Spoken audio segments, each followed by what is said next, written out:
Hello everybody, welcome to the Railsplitter Athletics Report. I'm your host Rusty Peace, and we're talking basketball tonight as Lincoln Memorial University women's basketball coach Crystal Evans will join us first in studio, and then we'll be joined a little bit later on this evening by Josh Schertz, head coach of the Railsplitters.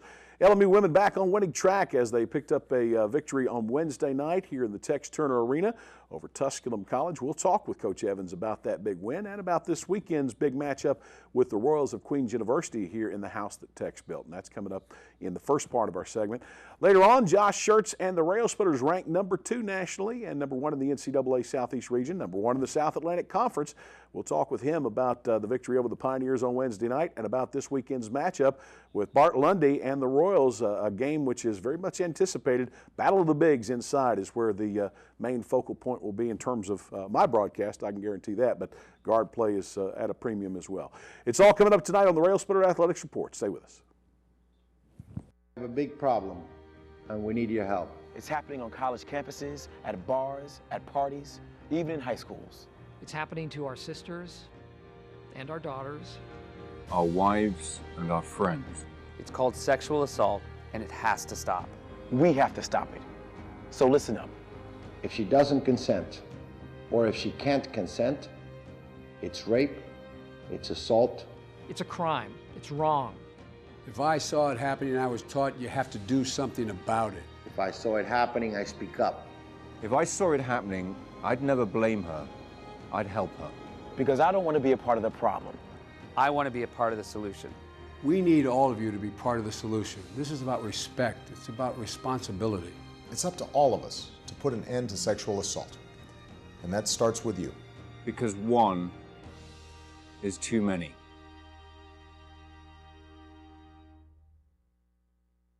Hey everybody! Heart disease affects 1 in every 3 women in America, but you can fight back.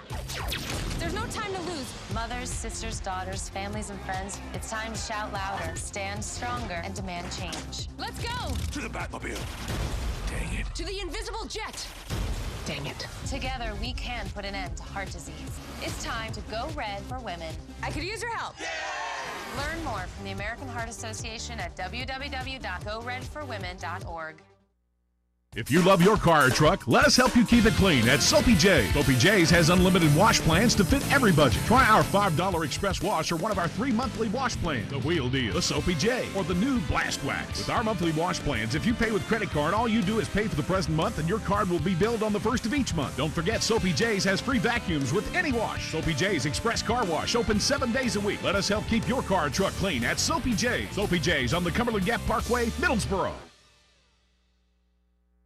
Welcome back to the Railsplitter Athletics Report. You know, the Lincoln Memorial University women's basketball team endured a very tough stretch from December 17th until this past weekend. On Wednesday night, they got out of that funk as they knocked off the Pioneers of Tusculum here at home in the Tex Turner Arena. LMU now back above the 500 mark at 8-7 overall and at 5-4 in league play. And, Coach, I know that was a victory that was long in the coming, but it was well worth it on Wednesday when we captured that victory at the Final Horn. Well, I'm not going to say it was pretty, but I'll take it. It was an ugly win, but I'd rather take an ugly win than a pretty loss. So, you know, we're still working on some things. We're still trying to get the kinks out, and hopefully we'll come out better against Queens on Saturday.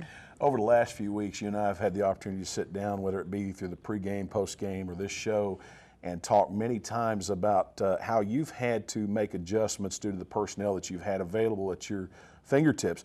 Now, that said, with those adjustments, a lot of changes in the offense, changes in the defense, changes in how you do things have taken place.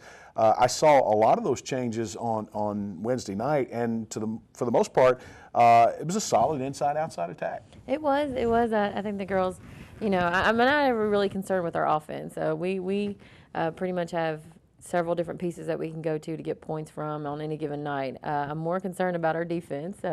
You know, anytime a team's scoring 80 points on you, it's not a good thing. So, you know, we've definitely got to do some things to correct that. You know, we didn't press last night because I was hoping to be more aggressive in our half-court setting, and you know, I felt like sometimes our rotations were slow. Sometimes, we were slow to match up and that sort of thing. And again, those are the kinks that I'm talking about. It's more defensively than it is offensively for us.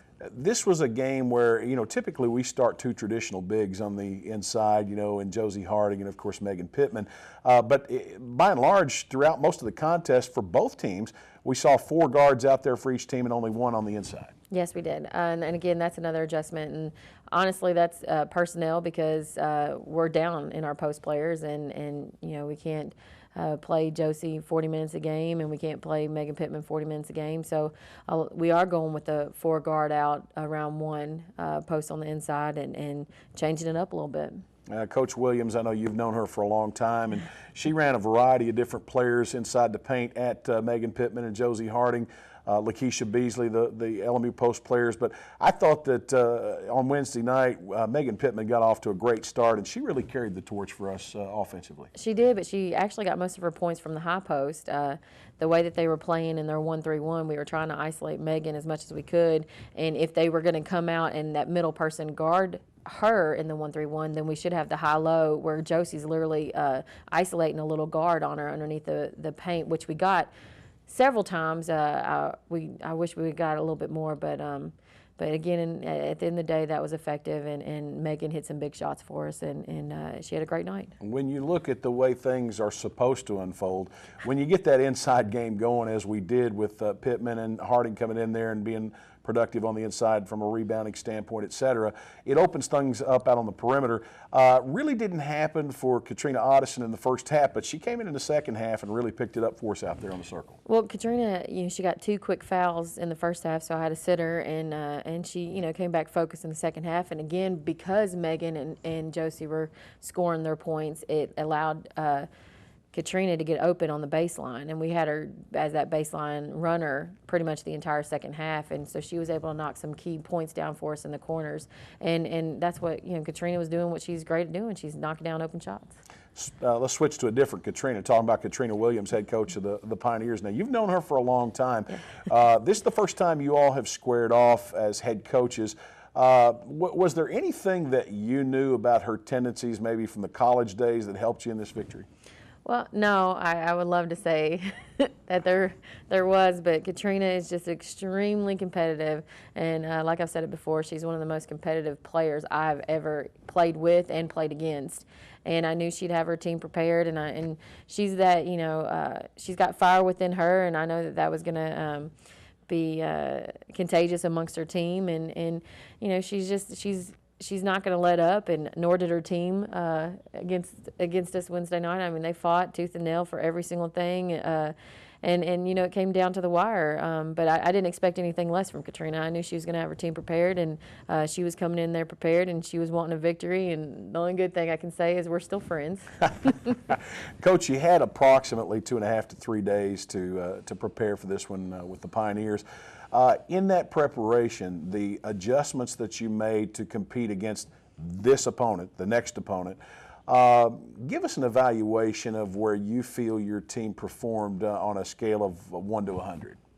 Oh, that's a very extremely difficult question. Well, obviously the changes that we made were defensively, and again, with them scoring 80 points, I would say that I don't want to necessarily give it a number, but I would say that the grade would probably not be too favorable.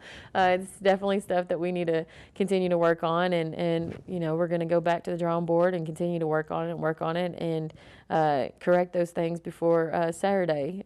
But obviously correcting the defense, which we were working on, I would say maybe a C. I don't want to say. So a 75 to an 80, C, 75 being mid-C range, Okay, all right, that sounds good. That sounds fair good. enough. All right, coaches and players do what they have to do in order to come away with a victory. This may sound like an unintelligent question, but I got to ask. All right, Saturday was the first to go out when the season began. Then you had, of course, Smith and now Cox. How much is this team missing those players right now? Well, again, obviously, anytime that a player's out injured, and again, we've had, Sydney Anderson as well, obviously you feel for those players, and Samantha, she's a senior, and now it's kind of taking away her opportunity as a senior. So, and then with Stephanie, again, her being a senior, and it's taking away those opportunities. So I think obviously on the emotional end for females, because we're emotional beings, it does take a toll. But at the end of the day, I still feel like we have the pieces that we need to be successful with the girls that we do have healthy. And I always want to push that forward to our players. I don't need them to be devastated with what we've got. Yes, is it a blow? Yes, have we had to change things? We've completely changed things. We were an inside game, an inside-oriented team, and now we're an outside-oriented team. And that's hard to make those adjustments in one season. But at the end of the day, being as positive as I can, we still have the pieces that we need to be successful within this conference. Coach, got about 1.5 minutes to 2 minutes left in this segment. Obviously, this weekend you're going to be back to the grind in the South Atlantic Conference race. You're on a roll now, 1 in a row. All right, we're on a new streak. In the right direction. That's right, going in the right direction. Ship's turn. You got a Queens team coming in here that you handed a loss earlier in the year over in Charlotte, North Carolina, a team that I thought we played exceptionally well against on the road. You're here in the friendly confines of the house that Tex built on Saturday, and the scout on them, I know you've had very little time since Wednesday's game, but what do we know from the last outing that we can use and expand on going into this one Saturday? Well, I feel like the last time that we played them, we started the game so slow. We really didn't look to attack at all the first half, and then we looked to attack more in the second half, as you would even see against Tusculum. There were times that we got easy layups, just fast breaking and outrunning Tusculum, that we didn't do against Queens until the second half, and that was a big game-changing point for us. And so I just feel like, moving forward for Saturday is preparing the team to, really push the ball, take advantage of those opportunities, and let's not wait until the second half to do so. Let's do it straight from the jump ball. Queens, I don't want to look past them, because just because we beat them the first time does not mean that we're going to beat them the second time. I mean, they are a good team. Obviously, this conference, any team can step up. You had Brevard beating Carson Newman last night in overtime, and so, I mean, it's just anybody's ball game. So we just have to be prepared to be the best team on Saturday and make the least mistakes possible. I know you're going to probably reinforce what you've already taught over the last week or so for this team to take out on the floor.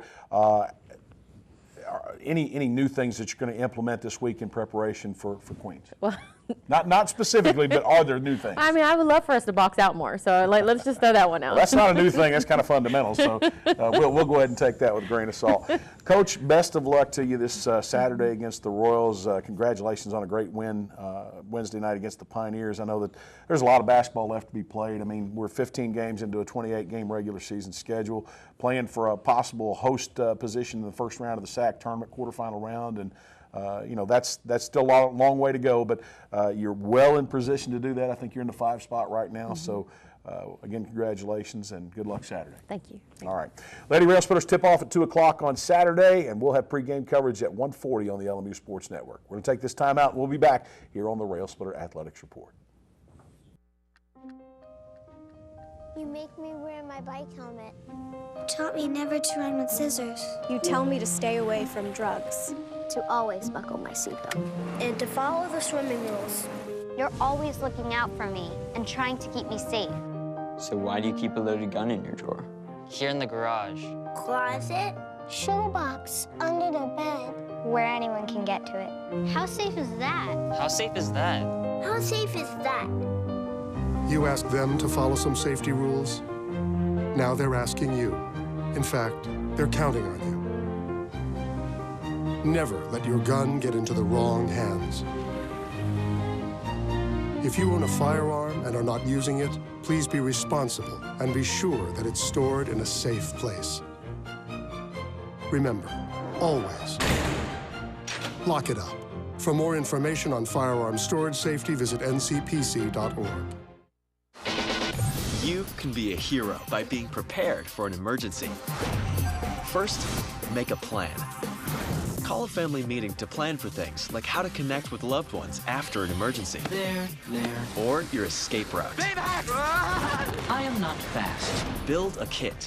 When disaster strikes, it's important to have enough supplies to last 3 days. And don't forget the batteries. Low battery. Number 3, know the facts. From blackouts to floods, no matter the emergency, the more you know about it, the better you can deal with it. You're gonna need some upgrades. Number Number 4, get involved. Lend a hand in your community to help others know their role in an emergency. You guys, do you feel this? We're gonna be heroes! You can be a hero by being prepared. Yes! Visit ready.gov/kids for more preparedness tips. Welcome back to the Railsplitter Athletics Report. Josh Schertz and the Railsplitter men's basketball team ranked number 2 nationally after the latest NABC poll that was released Tuesday afternoon. Also still number 1 in the South Atlantic Conference, number 1 in the NCAA Southeast region. They are now 15-0 after their victory on Wednesday night over the Pioneers of Tusculum College. And Coach, the Railsplitters taking that next step to achieving the first of many goals that was set for the 2014-15 season, and that's to capture a SAC regular season title. Yeah, certainly. You know, with us, the focus has to just remain on you know, trying to be the best we can be, and certainly guys have done a really good job of staying certainly very micro in their attention to detail, and you know, trying to just kind of focus on the game ahead. And you know, we didn't play great on Wednesday night, but certainly we did enough good things to win. I think obviously a lot of areas to improve on and things to work on moving forward. But that was certainly probably a better Tusculum team than record would indicate, and we knew that going in. So you know, we'll take lessons from it. We'll move on and get ready for an excellent Queens team on Saturday. I know you as a coach, you love for your team to bring it every night, to bring their A game, the best of their ability every evening. In reality, though, it very rarely happens like that, if ever. You're going to have nights where you don't hit shots. You're going to have nights where you don't execute with the speed and precision that you typically do. I thought in Wednesday night's game, and after many years of calling for LMU basketball teams, especially under your direction, you get a feel for what's happening out there. I never felt as though we were in any danger of relinquishing the lead, much less giving up the game. And it was almost as though we played as hard as we had to stay out on top, and just kind of had it on autopilot, so to speak, until a couple of minutes left to play, and then we turned it up and opened the game up. Well, you know, I think anytime you're dealing with you know, a group of guys and a team like we have, and I think you're always, you know, the human element factors in, and as much as you want them to come out and have their highest level of motivation and their highest level of energy and focus and those things, you're right, it doesn't happen even in the NBA or anywhere else, NFL, any sport, does it happen every time. So, you know, you need to kind of be able to win when you're not at your best. I thought the first half, you know, we didn't shoot the ball well, obviously. We were 3 for 14 from the 3 last night. We were 5 for 14 from the foul line. You know, those are pretty abysmal numbers. But you're going to have nights like that. And, you know, you got to defend and you got to rebound. We rebounded okay, not great. We got out-rebounded by 1. But I thought we defended them well. We held them to 31%. And I thought this group right here, you're seeing the job they did on mounts here as the game went on. I thought we did a really good job in the post doubles when Paul and Kurt came in the game of really disrupting mounts right there. And that was something we had worked on. We worked on trapping the ball screens and guarding them different ways. And guys executed defensively pretty well. We just didn't make shots offensively, and sometimes that bled into our defense in the first half, I thought. Second half, I thought we were much more engaged, much more active on the defensive side of the ball. Yeah, I would agree with that assessment. I mean, when in the first half, I thought Keenan Peterson did a pretty good job of disrupting Chase Mounts down low, caused him some real frustration in his attempts at baskets there early. But I thought your double team, the help side in the second half, was much better when you collapsed on the post players down there and really made them earn anything they scored. Yeah, with Mounts, I think he's, you know, we wanted, with Keenan in there, we thought we could guard him one-on-one potentially, and we were able to do that. I thought as, you know, as it wore on, Mounts really got going, you know, offensively. And, you know, we wound up and we had worked on double teaming the post and blitzing him, and as you would with any elite player.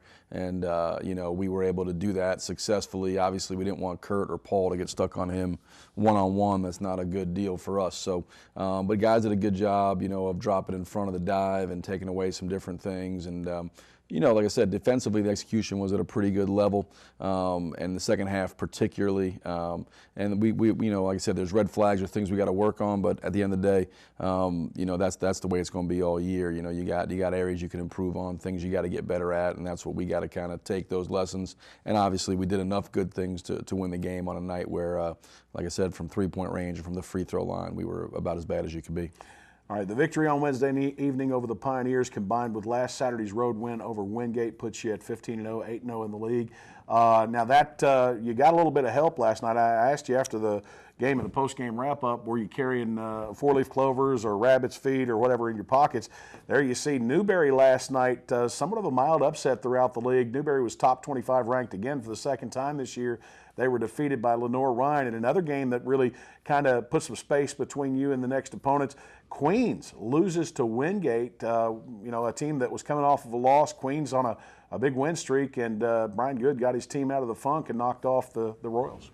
Yeah, you know, I mean, the league is pretty balanced. I mean, you know, if you look at it, I think it's one of those deals where parity reigns. Anybody can beat anybody. You'll have results that are, you know, kind of unexpected, but at the end of the day, and I really believe this, you know, whatever you earn is there for you at the end of the season, and we try not to focus on, you know, things we can't control. We can't control Newberry or Queens or whatever. We knew, you know, Wingate's obviously a good team, and Lenore-Ryan, I mean, they're all good teams. There's not a whole lot of games you just show up to in the South Atlantic Conference. You just say, oh, that's a gimme, that's a rollover. Everybody can play. Everybody's well coached. Everybody's has a team that's capable in that you know window of knocking somebody off. So certainly good results for us in terms of what we want. But obviously way too early with the unbalanced schedule to put too much stock into it yet. LMU at the top there at 9-0, followed by Newberry, who's still nationally ranked, at least until next Tuesday, 7-2. They'll be in action again on Saturday as well. Queens falls off to 6-3, but still holding down the 3 spot, followed by Wingate and Carson Newman in a two-way tie for the 4 position. Then you look at the 5 spot, Carson Newman's there. The 6 spot, Anderson, Lenore-Ryan, Catawba, and Coker, all battling for that position at 4 and 5, followed by Brevard, Mars Hill, and Tusculum. Folks, you think this league isn't competitive. You look right there. Go back to that for just a second. Look at the 4 spot down to the 9 spot. There's a game difference between those two teams, or those teams rather, and that right there just in and of itself says, look at the way this league is beating up on each other. Yeah, the parity is incredible, you know, and just like you said, I mean, from 4 to 9, you've got 5 teams in there that are 6 teams in there that are 4 and 5 or 5 and 4, and you know, any night in the South Atlantic Conference, you better show up ready to play. We've learned that over the years. You know, if you're not ready, you're going to get beat, and you know, so obviously, you know, results that were unexpected on Wednesday night, and I'm sure you'll see more on Saturday. It's the South Atlantic Conference, you know, where the unexpected becomes expected or ordinary, right? So, you know, that's kind of where we are. Coach, let's talk about Saturday. We've got a brief couple of minutes here. Bart Lundy and his squad, the Royals, arguably the most talented team in the league, most athletic team in the league possibly, coming into town on Saturday. They are coming off a loss after enjoying 8 or 9 straight wins, something of that nature. And I know that the loss was somewhat unexpected to Wingate the other night, but they're going to be looking to get back on the winning track. For Bart Lundy, I mean, since he and you have faced off against conference coaches, he's still looking for his first win over you.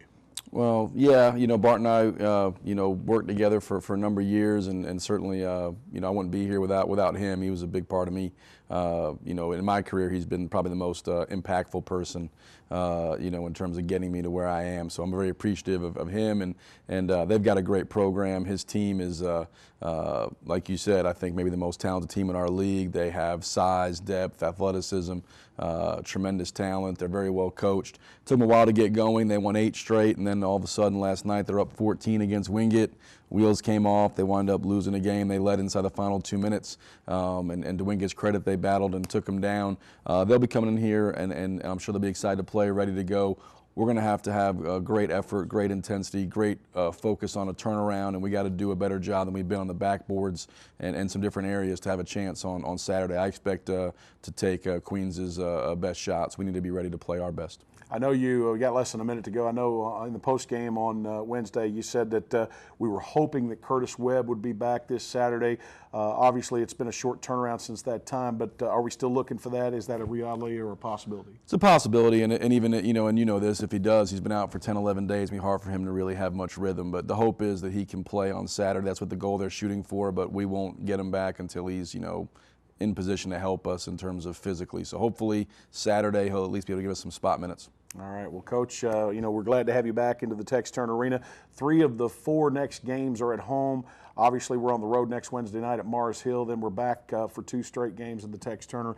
Best of luck against the Royals on Saturday, and good luck to the Railsplitters in continuing their assault of what looks to be another great finish for LMU men's basketball. I appreciate it, Russ. Thanks. See you on Saturday night. All right. We're going to take a time out. When we come back, we got a lot more to talk about. Stay with us here on the Railsplitter Athletics Report.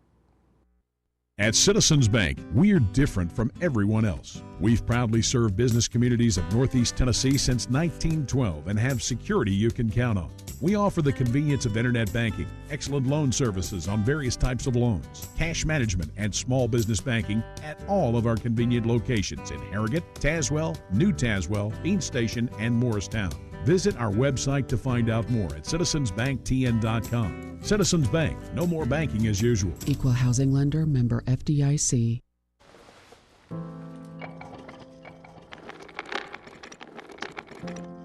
Maybe he's really focused. Hey, Michael. Michael.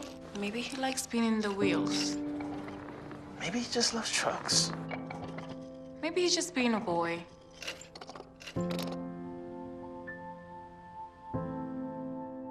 Preoccupation with objects is one early sign of autism. Learn the others today. The sooner it's diagnosed, the better. From commercial to residential, from the basement to the attic, Knoxville Drywall can deliver full-service drywall, insulation, and paint contracting. Knoxville Drywall specializes in new and tenant build-outs, drywall repair, drywall grids, metal stud framing, acoustical ceilings, suspended drywall ceilings, and ceiling and wall texturing and painting. Knoxville Drywall also provides wall-blown insulation for existing walls, attic-blown insulation, wall and ceiling batts insulation, and crawlspace insulation. Knoxville Drywall Incorporated, serving Knoxville and the surrounding area for more than 56 years with outstanding quality and competitive pricing. Whether institutional case good or architectural woodwork, Nolan Products Incorporated of Knoxville has been serving East Tennessee, Southwest Virginia, and Southeast Kentucky since 1958. From concept to finish, Nolan Products custom builds to the highest quality standards to meet your facility specifications while using only the finest materials available. Nolan Products has been serving and meeting the needs and requirements of general contractors and architects in East Tennessee and surrounding area for more than 55 years. Nolan Products Incorporated, 912 Forsyth Street Northeast, Knoxville. Before we get into the rest of our topics for the show, I need to remind you again, the Lady Railsplitters tip-off at 2 o'clock Saturday. Pre-game coverage on the LMU Sports Network begins at 1:40. The Railsplitters will follow, 4 o'clock tip-off. Afternoon games again in that new format that we've got here. That's dictated by the South Atlantic Conference. The pre-game for the Railsplitter broadcast will carry over from the women's post-game, and we hope that you'll join us here as LMU host Queens. Final meeting between LMU and Queens in basketball in regular season play for the 14-15 season. Folks, what we cannot forget here in the middle of the month of January is that we've got a lot more sports getting ready to get started. Men's and women's lacrosse, baseball, softball, men's and women's golf, men's and women's tennis.